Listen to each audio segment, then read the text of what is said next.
The spirit or the soul, the entire concept for it, it's originally based on the ancient understanding of air. Ancient people didn't understand that air is particulate matter. So to them, it was the omnipresent life force. And in a way, it kinda is. Air gives us life, and it does seem to be all around us. You know, it held up the sky and the stars. It created the clouds and the rain from seemingly nothing. We can feel it all around us, but we can't seem to touch it or grasp it. When you breathe out your last breath, that's when your soul leaves your body. The old Latin word spiritus meant breath. The Greek word pneuma, where we get the word pneumonia from, it also meant breath. But to them, breath was spirit. In Hebrew, the word ruach also meant breath, spirit, or wind. Ruach was the word that was used to describe all of those things.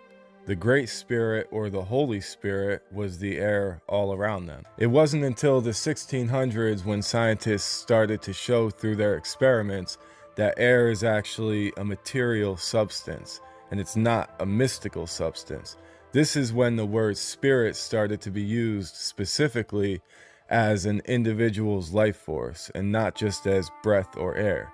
And this is overwhelmingly apparent when you start reading texts from before and after this time period. Of course, through human nature and through evolution and as a cognitive species, we started to conceptualize these things differently. Our brains are pattern recognition machines. So we got used to the concept of a spirit, and once we realized that air is particulate matter, we didn't get rid of the idea of the spirit, we just separated it from the idea of air. Psalm 104, 29-30 says, "When God takes away breath, creatures die. When he sends his spirit, they're created."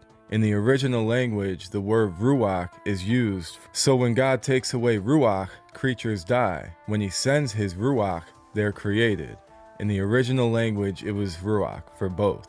It's only in the later translation that they used two different words, because back then, it was the same thing to them. Genesis 2:7 says, God breathes the breath of life into Adam, making him a living being. So Adam was just a figure that God fashioned out of clay from the earth, and then God gave Adam breath. He breathed his life into him. They thought that breath was the soul. In Job 33:4 it says, "The Spirit of God has made me, and the breath of the Almighty gives me life." We also know that wind makes waves, and what does it say in the beginning of Genesis? The Spirit, or the ruach of God, moved on the face of the water. Wind creates waves on the water.